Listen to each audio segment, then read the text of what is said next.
Okay, so here we have Chad Daybell's letters, and it starts off with letter number 1. Hello, my friends. This is Chad Daybell, writing to you from my cell in Idaho's maximum security institution. This is the first of several letters I will send. I want to thank everyone who sent me cards and letters while I have been incarcerated. Your kind words of support really helped me. I cherished each one. I arrived here at the prison on June of 2024, and I suppose you could say I've settled in. As for death row itself, I won't be sharing details about my daily schedule or information about my fellow inmates. As the newest arrival on death row, it is my place to talk about such things. It isn't my place to talk about such things. It's way too tired, way too late. See, I can't even talk, people. It really is a different world in here, but I'm surviving, and I spent a lot of time working on my upcoming appeals.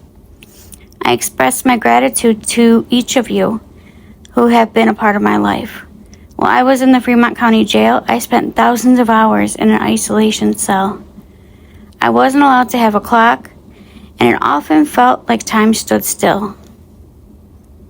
During those challenging days, I would reflect on my life, working forward from childhood to more recent years. As memories came to me, I would write down the names of the people who had been positive influences in my life. I felt strengthened as I remembered my extended family members, neighbors, co-workers, and school classmates, business associates, church members, and friends I have been privileged to know. You have all enriched my life in so many ways.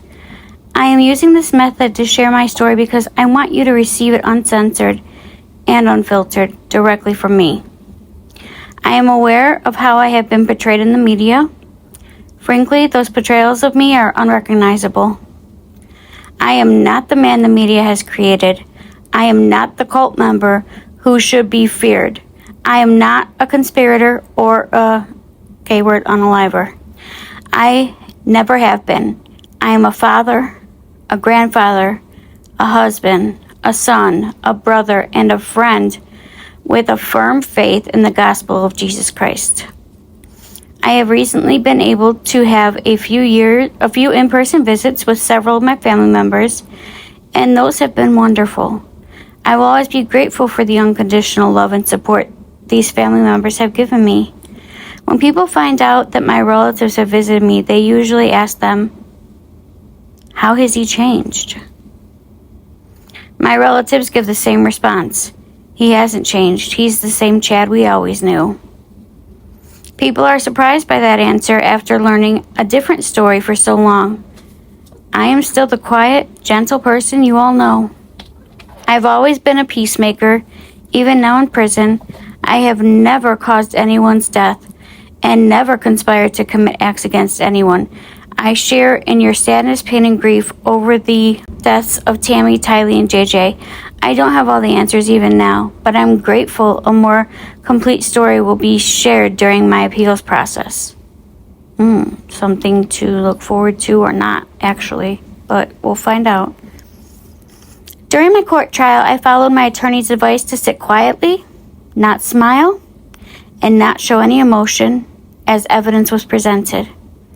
I know that is standard protocol for defendants in the courtroom, but I realize now that it made me appear to be cold and uncaring, which is the opposite of who I am. I assure you, my heart was breaking many times throughout the trial, and there were moments I couldn't hold back the tears, especially as I saw and heard family members suffering the same feelings of anguish that I was experiencing.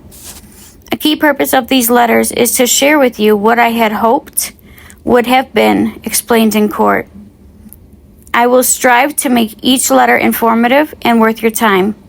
I fully realize many people will never change their negative opinions of me.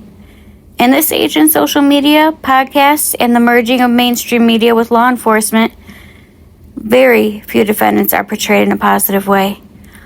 All I can hope for is that these letters can begin to generate feelings of healing, reconciliation, and understanding.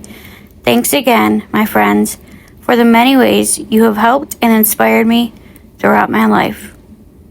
And this is the end of letter 1.